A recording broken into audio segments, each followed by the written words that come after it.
الشيطان الرجيم. بسم الله الرحمن الرحيم. والحمد لله رب العالمين، والصلاة والسلام على أشرف الأنبياء والمرسلين سيدنا محمد وعلى آله وصحبه أجمعين، وبعد. إن شاء الله tunaendelea na darasa yetu, na nikaambiwa kuna masuala haishi, lakini lazima tufanye nidhamu, mipangilio ya masuala. Ikiwa mtaweka siku moja kwa wiki au siku mbili kwa wiki, inshallah. Jana tulikuwa na masuala, leo tunaendelea na darasa yetu. والذين لا يدعون مع الله إلها آخر ولا يقتلون النفس التي حرم الله إلا بالحق ولا يزنون ومن يفعل ذلك يلقى أثاما يضاعف له العذاب يوم القيامة ويخلد فيه مهانا. نسمى عباد الرحمن، صفة يا عباد الرحمن كتك صفة 9 لا يزنون، hawazini. Na tukaendelea na mada hiyo kwa sababu zina ina taathira kubwa katika jamii, jambo la hatari. Tumuombe Allah subhanahu wa ta'ala atuondolee balaa hii ya zina. Na tukafika kwamba واختلف العلماء في الإقرار هل يقر مرة واحدة. Zina tunasema kwamba si rahisi kupatikana ushahidi, si rahisi, lakini rahisi hukumu ya zina ni kukiri mwenyewe yule mzinifu, ni kwenda mahakamani akakiri kwamba mimi nimefanya jambo la zina, nataka hukumu. Jambo kama hili imeshatokea mara nyingi tu, hata enzi ya Mtume sallallahu alaihi wasallam mara ngapi litokea. Lakini akitokea mtu akienda mahakamani akakiri jambo hili, mahakama inabidi imhukumu tu, hakuna njia. Na wamekhtalifiana ulama kukiri kwake mara ngapi. Wamfikiana maulama kiri mara 4 kwamba yeye kafanya kitendo hichi, lakini akikiri atahadhari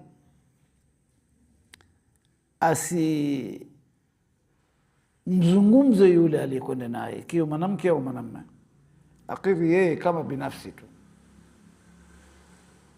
na akikiri mimi nimekwenda na fulani au nimekwenda na fulana, ikiwa mwenye kukiri ni mwanamume akasema mimi nimekwenda na fulana binti fulani bin fulani bahali fulani, hawezi kukubaliwa kisharia kwa sababu inataka ushahidi mkubwa sana, si rahisi. Na vile kumzulia tu basi kuna hukumu vile vile, mtu akumzulia jambo kuna hukumu vile vile. Sasa ashakiri mara 4 basi anahukumiwa. Na hiyo ndiyo ma wakaa zaman nabii sallallahu alaihi wasallam, ilipotokea ili suala wakati wa Mtume sallallahu alaihi wasallam. Faqad jaa Ma'iz bin Malik, akuja huyu Ma'iz bin Malik alikuja kwa Mtume sallallahu alaihi wasallam, wa huwa shab, kijana kabisa, ibtalahu Allah birtikab fahishati zina, kapata mtihani ya kuingia katika maovu ya zina. Wa huwa muhsin, lakini yeye ana mke, huyu Ma'iz bin Malik ana mke,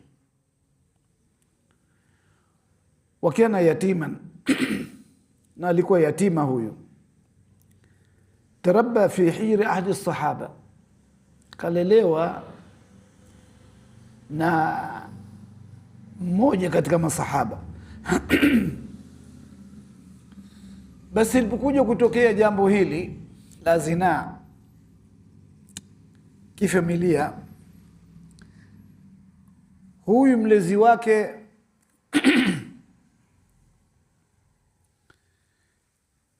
akamwambia, nenda kwa Mtume Muhammad sallallahu alaihi wasallam na ujisalimishe na umweleze hili jambo. Allahu akbar!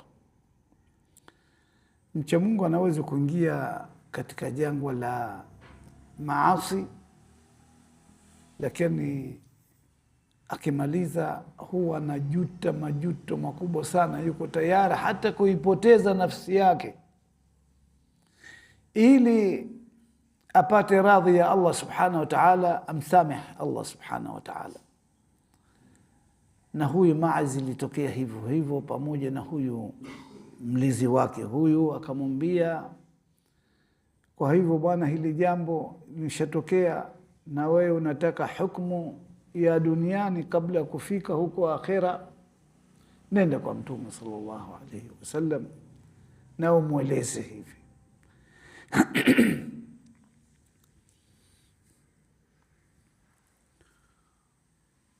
واعترف بفعلتك، يعني اعترف بفعلتك التي فعلتها لعل الله يغفر لك. فجاء ماعز النبي صلى الله عليه وسلم، akaja Ma'iz kwa Mtume sallallahu alayhi wasallam, wao fi almasjid baada as-salah, na Mtume sallallahu alayhi wasallam alikuwa msikitini. Baada ya sala akamwendea Mtume akamweleza ile jambo. Faqala lahu tahhirni ya Rasulullah, nitahirishe ya Rasulullah.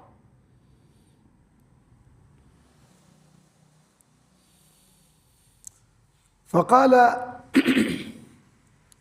sallallahu alayhi wasallam, mimma, nikutahirishe na kitu gani ya Ma'iz?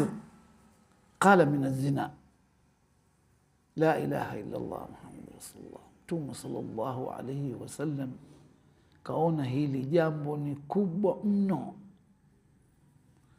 Fa'arada anhu nabii sallallahu alayhi wasallam, akampuuza Mtume sallallahu alayhi wasallam. Lakini kutokana na uchamungu wake na kujuta kwake kwa kufanya lile jambo lile, waada lahu thalitha, akamwambia Mtume sallallahu alaihi wasallam, yule Ma'iz akamwambia Mtume mara 3.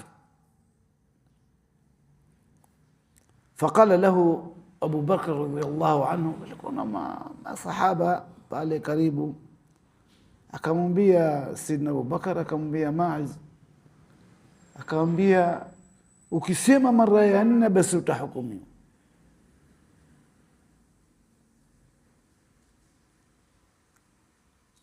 فأقر للمرة الرابعة، ناققير مرة ينه. تزama imani ya dini, hakujali maisha yake, hakujali maumivu ya hukumu, hakujali kitu chochote. Yeye anatazama akhera mahala anapokwenda. Na sote tunatakiwa sisi tutazama akhera yetu mahala tunakokwenda, ndio muhimu sana.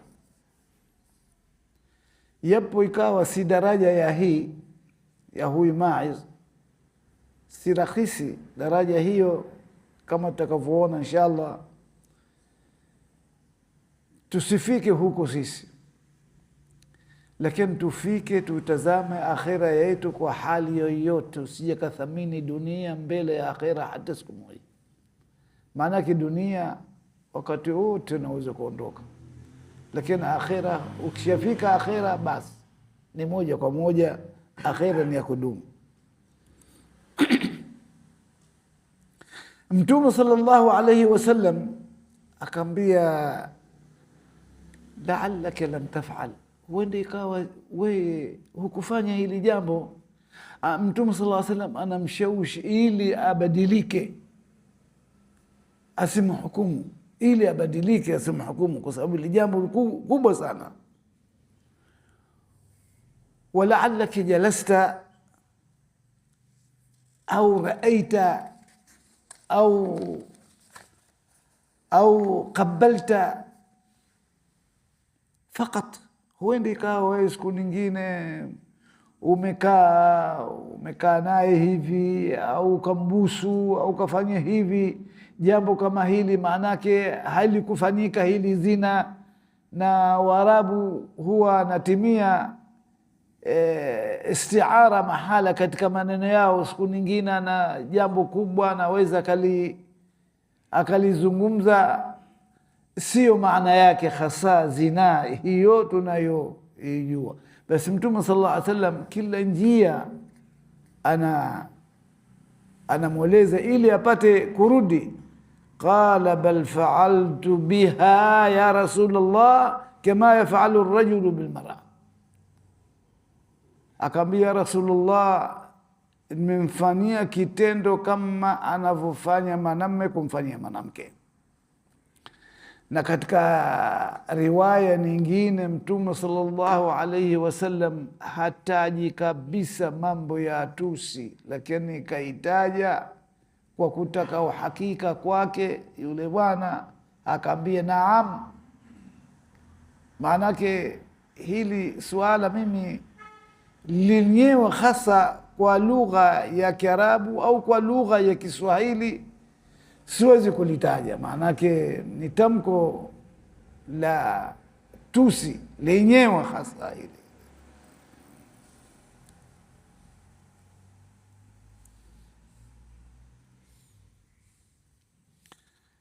Sasa Mtume sallallahu alaihi wasallam wahawala ar-rasulu maratan ukhra, ikawa Mtume sallallahu alaihi wasallam anatazama pale pengine kama maanake huenda akawa akabadilika, la'allahu yani yurd iqrarahu, liannahu sallallahu alaihi wasallam harisun ala adami thubuti al-fahisha, kwa sababu Mtume sallallahu alaihi wasallam anapupa sana ya kutendeka haya mambo ya fawahish. Mtume sallallahu alaihi wasallam hayataki haya, inamchukia haya mambo haya, hata ikiwa mtu kafanya, lakini anajistiri kwa sitra ya Allah.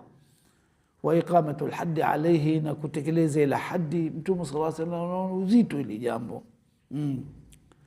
Walamma sarra Ma'iz, maanake alipokuwa yule Ma'iz hataki kutoka kwenye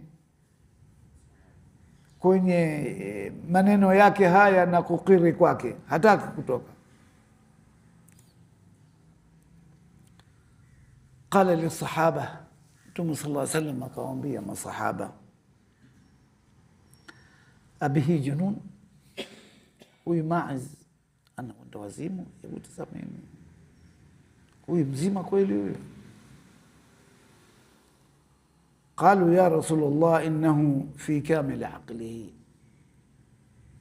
wakamwambia Rasulullah baada ya kumfanyia uchunguzi na nini, akamwambia ya Rasulullah, huyu ana akili kamili, kwa sababu tofauti na tunavyofikiria sisi, kwa sababu zamani kuna wataalam vile vile. Usifikiri wataalam wako leo tu madokta, mahospitali na nini. Zamani vile vile kuna wataalam wa kumfahamu mtu kama huyo ana akili yake kamili, au ana upungufu wa akili, au ana ugonjwa fulani. Walikuwa wako madokta kivyao maanake. Tusione sisi leo tumepata maendeleo mahospitali na nini na masomo, kupata mtu usafiri nje na nini kama tunavyojua. Hapana, wao Allah subhanahu wa ta'ala kawajaalia vile vile kuna madokta na kuna watu wanajua mambo haya. Faqala ar-Rasul sallallahu alayhi wasallam la'allahu shariba khamr, la'allahu shariba khamran, huenda ikawa siku nyingine kalewa huyu bwana, mtazameni.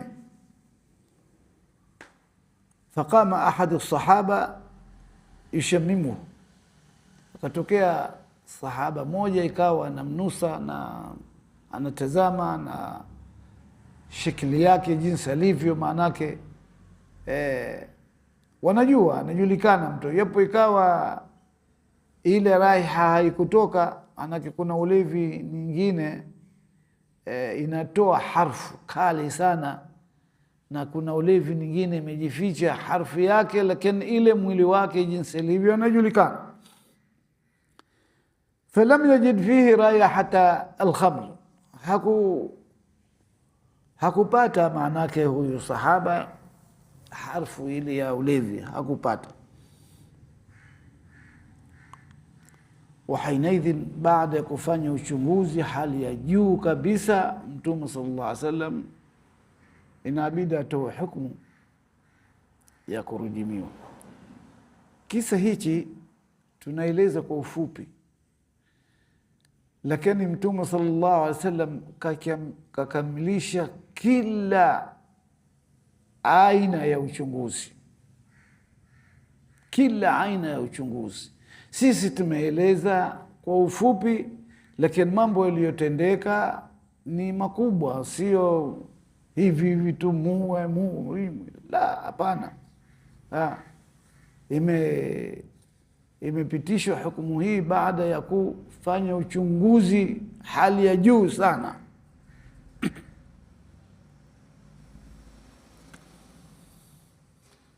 Inasemekana alladhi arsala Ma'iz huwa Huzal bin Zaid bin Kulayb al-Aslami. Huyu sahaba ndio alikuwa kimlea,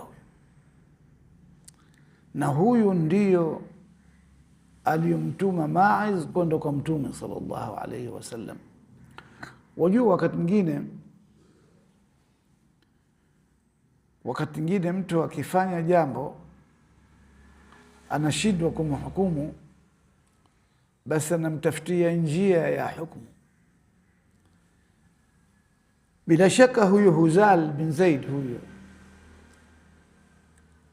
huyu mwanamke aliyoziniwa na huyu Ma'iz ni kijakazi wa huyu Hazil bin Zaid. Sasa huyu sahaba akaona nini la kufanya, mimi sina uwezo ya kumpitishia hukumu au kufanyaje na nini, wenza siku nyingine naye vile vile atapata matatizo. Ndio akamwambia nenda.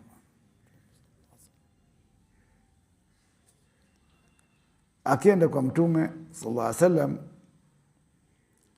kanat lahu jariya waqa alaiha Ma'iz. Huyu jaria, huyu ya kazi wa huyu Hazil, huyu Huzal bin Zaid, huyu ma faqala lahu Hazil intaliq fa akhbir Rasulullah sallallahu alaihi wasallam. Akamwambia nenda kwa Mtume sallallahu alaihi wasallam, mueleze hili jambo, eleza hili jambo. Faasa an yanzila fika Qur'anan, huenda ikawa ikateremka Qur'ani kuhusu ya mambo haya. Kwa nini akamwambia neno hili? Kwa sababu ithbati kisharia Hazal yeye bin Zaid hana uhakika ya 100%, kwa sababu ushahidi wa zinaa ni kitu kikubwa sana. Lakini huyu Hazal ilimtia maanake huzni kubwa na qalaqi kubwa sana, hana la kufanya kwa sababu ile jaria ni wake, na ishatokea bahati mbaya, ninafanya Ndio akamwambia nenda kwa Mtume, mweleze haya. Allahu akbar. Huenda ikawa ikashuka aya ya Qur'ani, sisi tukapata faida ya kitokea jambo kama hili. Watu wakati ule wanategemea sana hukumu yao, maisha yao, vitendo vyao, kiwa mazuri, kiwa mabaya, wanataraji ishuke Qur'ani iweke mambo sawa kwao na kwa watu baada yao. Basi ndio akamwambia nenda, huenda ikawa ikashuka aya ya Qur'ani, sisi tukastafidi na jambo hili.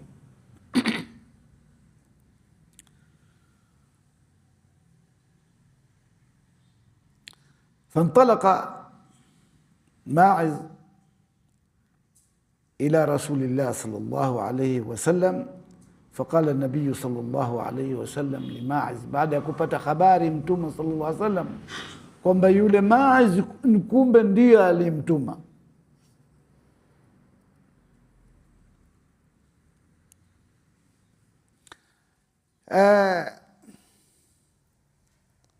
Mtume sallallahu alaihi wasallam akamwambia huyu Ma'iz, ya Ma'iz,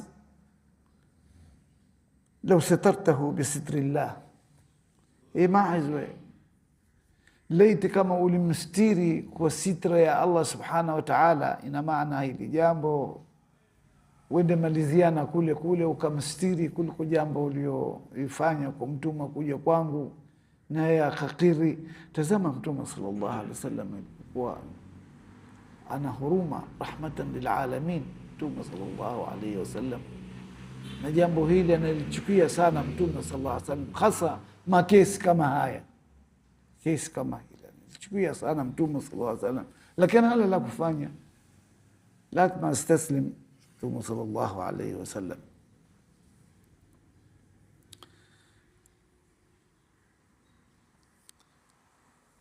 Halafu Mtume sallallahu alaihi wasallam aliendelea kusema, man ibtuli bi shay'in min hadhihi alqadhurat falyastatir bi sitrillah, mtu yote akija kipatwa na jambo kama hili, basi akimbilie kujistiri kwa sitra ya Allah subhanahu wa ta'ala, asijitokeze akazungumza akajipeleka mahakamani. Bora Mtume sallallahu alaihi wasallam katupa amri, katulekeza Mtume sallallahu alaihi wasallam, yoyote aliyokuwa kapata mtihani na jambo hili, waliyadhu billah, Mwenyezi Mungu atunsuru, basi akimbilia kujistiri kwa sitra ya Allah subhanahu wa ta'ala, amwombe Allah subhanahu wa ta'ala amstiri na atubu.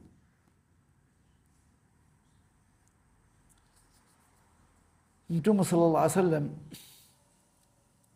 katulekeza hivi, lakini pamoja na hayo yote watu wacha Mungu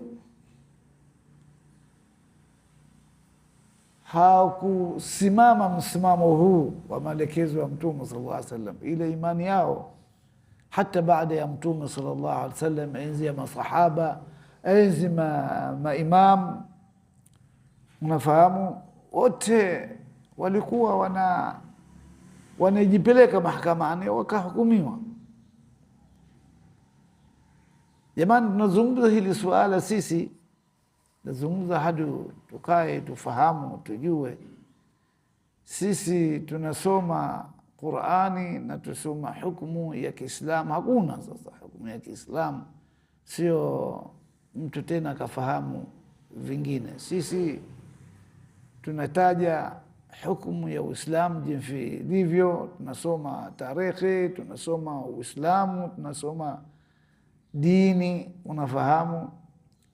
Sio kwamba maana yake tunasema ikiwa sharia hii haitumiki ndio hapana.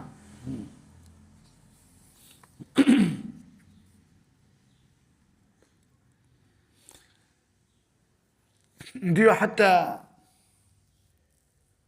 katika Al-Jawhar nakumbuka Sheikh Salmi kataja kisa hichi, asema qala an-nabiy idh aqarra ma'izu afika shay'un min jununin ghamizu qala la lakinnani ata'tu tadhhira ma kuntu bihi sana'tu.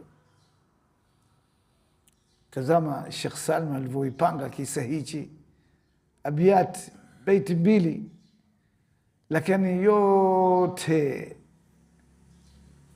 kamalizia hapa. Qala an-nabiy idha aqarra ma'iz, alisema Mtume sallallahu alaihi wasallam alipokiri huyo Ma'iz, akamwambia afika shay'un min jununin ghamizu, una kitu ya upumbavu au wenda wazimu, wewe ni mwenda wazimu?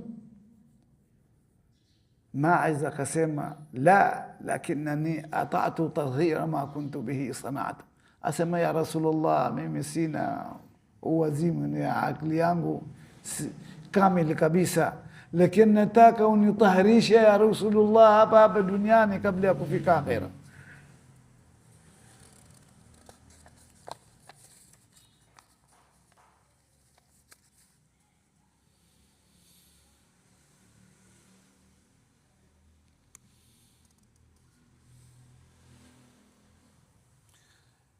وهذه القاعدة عامة، ikiwa hili au lingine, ikiwa dhambi au makosa kama haya katika sheria ya Kiislamu, makosa yote fi kulli aljaraim, makosa aina yote ya jarima التي تقام عليها الحدود, ambayo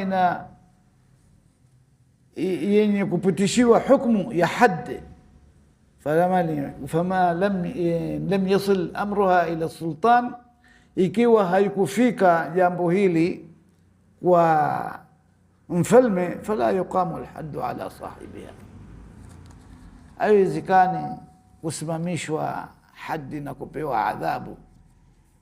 Haruhusiwi mtu wa kawaida kutoa adhabu au kufanya jambo lolote. Mazal katika nchi kuna mahakama, basi watu wakimbilia mahakamani mambo yao, basi tokee fujo. Na mpaka sasa hivi watu wote wakifanya jambo ambalo labda ile mahakama inadharau mambo kama haya, akienda siku nyingine ushahidi, anatakiwa ushahidi na jambo kama hili kashalifanya, sasa akienda kule hapati haki yule mwenye kutendewa au mwenye kudhulumiwa au nini. Haya ni mashakil, ni mambo nyingine, inshallah tutataja wakati nyingine. Lakini ikiwa pana usalama na kuna hukuki inatekelezwa, mtu asichukua sharia mkononi. Jambo lolote vile asichukue sharia mkononi, ende zake mahakamani. Kama wakati tulionayo sasa hivi, lazima uende polisi, khalafu polisi ndiye itakupeleka mahakamani. Lakini mambo ya fujo isiwepo, haitakiwi mambo ya fujo. Na tushasema wa ibadu rrahmani alladhina yamshuna ala al-ardi hawnan wa idha khatabahumul jahiluna qalu salama. Inatakiwa kila wakati Muislamu apende usalama, apende amani, sio kama watu wengine wanakaa wanawashambulia wenzao, Waislamu wenzao bila kuwa na hujja na dalili, khalafu unaisambaza dunia mzima, unamtukana huyu, unamdharau huyu, subhanallah. Hili suala halitakiwi, hii ni makosa. Wewe ikiwa unakhtalifiana na Muislamu wenzako katika jambo lolote vile, ikiwa ndani ya madhhab au nje ya madhhab, kabla ya ya tuseme kuporoja au kutukana au kuwadhalilisha watu, jaribu kwenda kwa wenyewe, mtafuta mtaalamu, halafu mweleze kwa nini nyie katika madhhabi yenu hivi na hivi na hivi na hivi, kuna nini, kwa nini hapa tunaona sisi makosa. Halafu mujadili hili swala billati hiya ahsan. Unafahamu, ukitosheka na hoja zao, basi inshallah utapata na wewe mafanikio. Lakini uje uvuruge mambo ambayo huna ilmu nayo. Mwenyezi Mungu anasema, Allah subhanahu wa ta'ala anatuambia, wala takfu ma laysa laka bihi ilmu, simamia jambo ambayo huna ilmu nayo. Wewe ikiwa huna ilmu na madhhabi nyingine, usijaribu kuiponda ile madhhab na kuwaponda maulama na kuwadhalilisha maulama. Usifanye jambo hili ni hatari, ni hatari sana hili jambo. Mwenyezi Mungu mlimi wako ni amana akakupa, uitimilie mahala pazuri. Elimu yako aliyokupa ikiwa ni lugha unajua kuzungumza, ni amana. Si unaanza kuleta fitna kati ya Uislamu, haitakiwi. Mwenyezi Mungu atuambia, wattaqu fitna la tusibanna alladhina zalamu minkum khassa. Iogopeni fitna. Ikija kitokea fitna, hawatadhurika wale wanayohusika na fitna. Siku nyingine madhara yake itawakumba hata wale wasiohusika. Katuhadharisha Mwenyezi Mungu na fitna. Fitna ni kitu kibaya sana. Tumuombe Allah subhanahu wa ta'ala usalama na amani.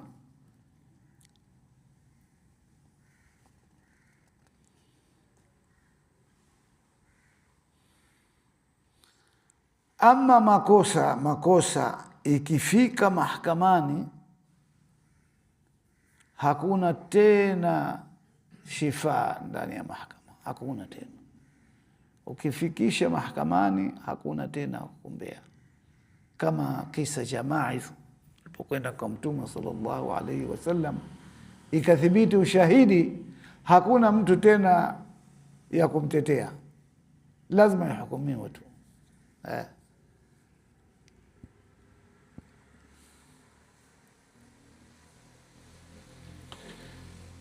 Hata asariq, hata mwizi ikifika mambo yake mahakamani, basi hakuna mtu wa kumwombea. Shafika mahakamani, hawezi huyu ni mtoto wa fulani bin fulani kabila fulani au na cheo fulani. Ikiwa mtoto wa waziri au mtoto wa mfalme au nani na nani, basi ikifika mahakamani hakuna tena shufaa, hakuna tena shufaa kabisa kabisa. Walau jaa sahibu almal waalana safhahu wa afwa, hata ikija mwenye mali shafika mahakamani, hata yule mwenye mali anakuja, jamani, mimi huyu kijana, huyu mtu namsamehe, kitu alichoniibia namsamehe mimi. Hapana, hawezi kupata kabisa, hawezi kupata. Lazima atahukumiwa tu. Mtume sallallahu alaihi wasallam anasema, lau anna Fatimata binta Muhammad saraqat laqata'a Muhammadun yadaha. Mtume sallallahu alaihi wasallam anasema, wallahi, kama mtoto wake huyu Fatima kaiba, basi enda mkanda mkono tu. Manake hatuko kwenye mada ya sharia ya sariq, tuko kwenye mada ya mzinifu. Na inshallah Mwenyezi Mungu akitupa uhai na uzima, vile vile kuna nidhamu, kuna utaratibu wa mwizi mwenye kuiba. Kaiba kitu gani, kisa kitu alichokiiba kina thamani gani, na kaiba wapi. Usifikiri kama mtu anakatwa tu mkono, hapana, anapewa adhabu nyingine. Lakini kukatwa mkono pana ushahidi mkubwa sana. Vile vile ni si rahisi kukatwa mkono, si rahisi. Adhabu nyingine atapewa. Na mzinifu vile vile, ikiwa hakukiri yeye mwenyewe, ni vigumu sana kusema kweli, ni vigumu sana. Sharia ya Kiislamu ni sharia ya uadilifu hali ya juu, lakini kuna watu wengine hawezi kufahamu, wataona ukatili, wataona nini, ndio utaona muono wako wewe tu kutokana na udhaifu wa imani yako. Je, kile alichokifanya, je, si ukatili, si hasara alichokifanya? Wewe unakwenda kuzini na mke wa mtu au mtoto wa mtu, unapata siku nyingine kapatikana mtoto kaharibu nasab, karithi mali, si unamridhisha mali, si haki yake kurithi, unafanya maadhara hali ya juu. Ukitazama kuna mambo mengi adhim. Ukija ukitazama, ukifanya mahisabu, jarima uliofanya ni kubwa sana. Sasa nastahili mtu kama huyu, ikiwa hakuoa, apewa adhabu ya bakora ngapi? 100. Ikiwa kaoa ni kuuawa tu. Ile kuuawa kwake na kupewa adhabu na kile kitu alichokifanya, kitendo alichokifanya, kile kitendo ni kikubwa zaidi. Lakini watu hawafanyi mahesabu, hawafikiri. Kwa hivyo tumuombe Allah subhanahu wa ta'ala atupe usalama na amani, tusiingie inshallah katika masail kama hayo. Ni ya hatari sana, hatari. Tujitahidini sana kuungana, tuwe kitu kimoja na kusaidiana, ili tujenga akhira yetu kuliko dunia. Dunia inatakiwa ujenga vile vile, lakini sio kama akhira. Akhira ni muhimu kujenga zaidi kuliko dunia. Kwa haya machache inshallah,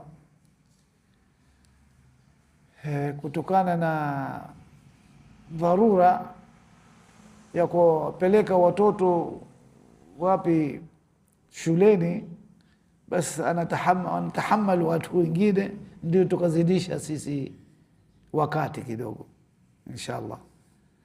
Na masuala mutapanga wakati gani masuala, ikiwa kesho kutwa inshallah